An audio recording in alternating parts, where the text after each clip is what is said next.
Should we pick? Doing the best I can. It's your skill as a tutor, of course. If I were truly a skilled tutor, I suspect I would not encounter such insouciance amongst my pupils. You can look that up later. At any rate, your family has held the Ternier of High Ever since before King Calenhad united Ferelden. In fact, Tierna Elethea Cousland battled Calenhad to maintain High Ever's independence. We opposed the king? The Couslands are ardent royalists now, but at that time, Calenhad was unknown and considered dangerous by many. When Calenhad's army reached High Ever, Tierna Elethea led the local bands against him. Obviously, Calenhad won. And Calenhad let us keep the Ternier? Calenhad wished to unite Ferelden, not conquer it. After Elethea's men were defeated, look at the kid's face. turned to swear fealty. The boulder where they held council still stands today as a memorial of that event.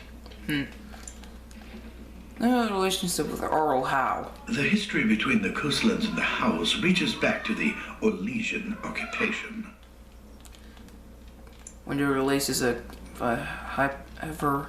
During your grandfather's rule, of course, Orlais found it difficult to hold these lands.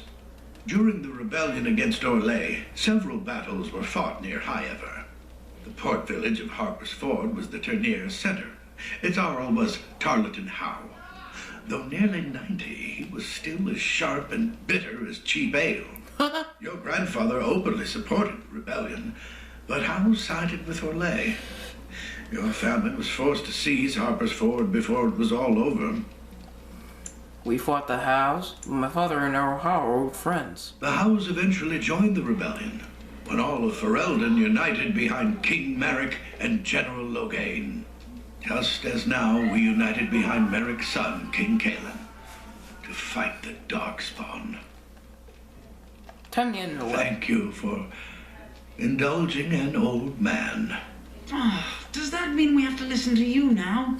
Silence. I will not have you two becoming smart-mouthed hooligans. Hooligans! Perhaps you should go. I doubt they need any more distraction. I'm just going to settle in here and apparently just talk to myself for all the good I'm doing. Then ask myself all this, why do you do this? Right, the noble families of Ferelden.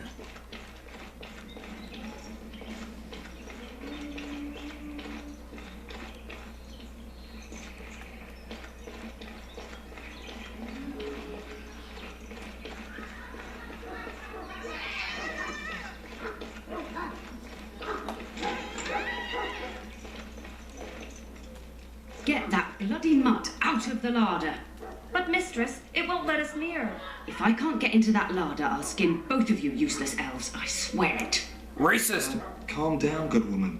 We've come to help. You and you. Your bloody mongrel keeps getting into my larder. That beast should be put down. Sorry she's bothering you, Nan. He's not a mongrel, he's a pure-blood Marabite. So you should look in your larder tighter.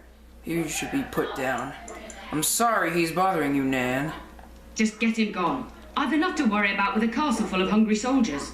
You two, stop standing there like idiots. Get out of the way. What a racist. Alright.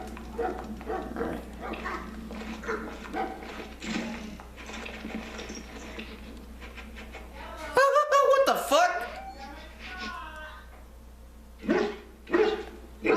We want me larder. Oh, look at that mess. How did he even get in here? Look at this thing. Are you... Enough. You are a bad boy. Do you hear me? What a smart boy you are. Oh, yes, you are. Sit right there. I'm not putting up with this. Are you trying to tell me something, boy? He does seem like he's trying to tell you something. Wait. Do you hear that? Please enter a name for the dog. I'm gonna name him my dog. My old dog name. that I named for my first dog. Belmont.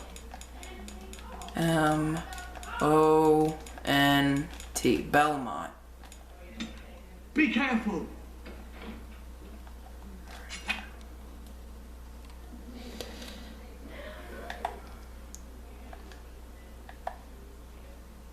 Oh shit, they're rats!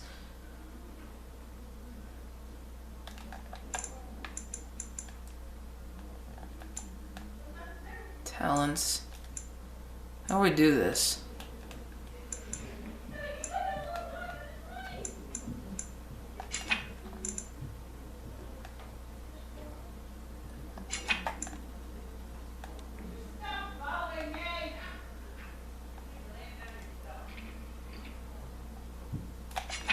I shall do it.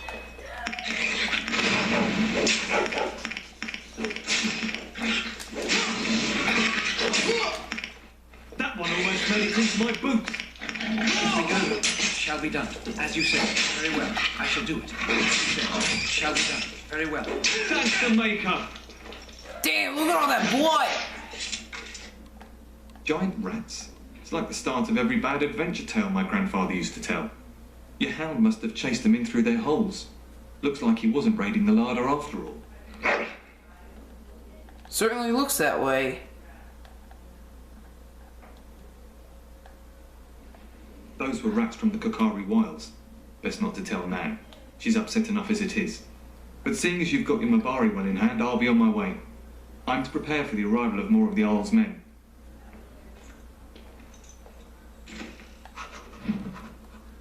All this blood. Damn, look at these dead rats. There he is, as brazen as you please, licking his chops after helping himself to the roast, no doubt. Actually, he was defending your larder from rats. Big ones. What? Rats? Not the large grey ones. They'll rip you to shreds, they will! See, now you've gone and scared the servants. I expect those filthy things are dead. Yes, the rats are dead. It's quite a mess, in fact. Oh, I bet that dog led those rats into there to begin with. Oh, don't even start with the sad eyes. I'm immune to your so-called charms. Aww. Here then, take these pork bits and don't say that Nan never gives you anything. Bloody dog. Thank you, my lord.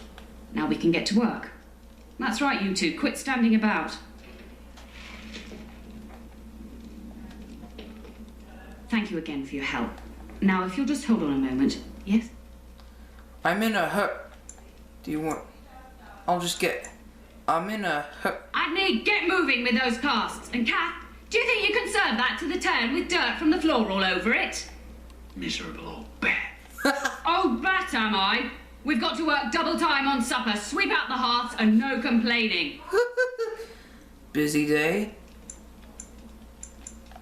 Just keeping order. That's why your father keeps me on. The good maker knows I needn't take care of you anymore.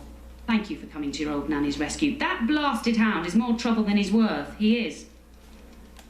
Oh? Don't start with me. You've gotten all you're getting today. But what about you, my lord? Been keeping safe and well behaved, I hope? Of course. When it's convenient. Why should I say anything but yes? Of course. Good. I'm not exactly privy to your goings-on now that you're grown. Just an old nanny, never invited to your father's fancy meetings.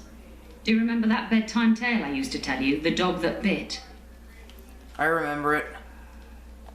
Good. Then you can start. Lions came down from the mountains.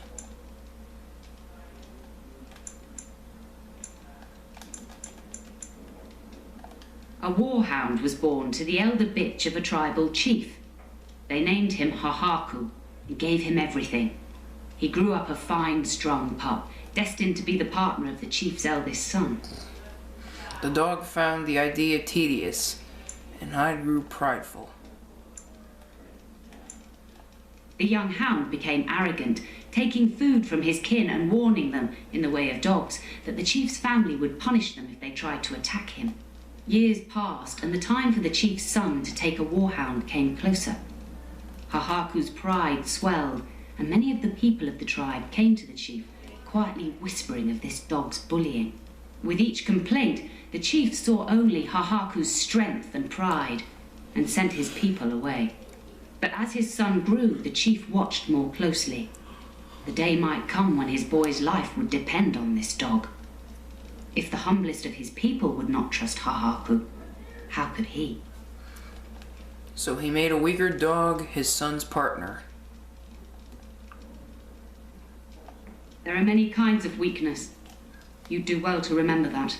When the day came, Hahaku sat proudly waiting to be called, but the old chief chose Hahaku's brother as his son's hound. Hahaku was shamed, but felt no remorse. So great was his rage that he darted across the fire pit and bit the chief's hand.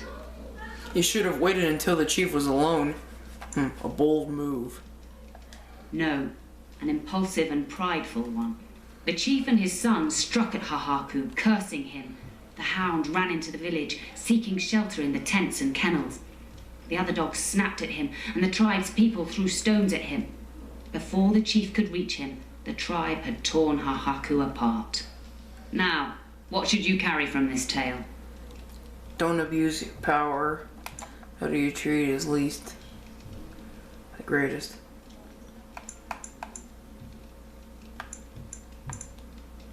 Exactly.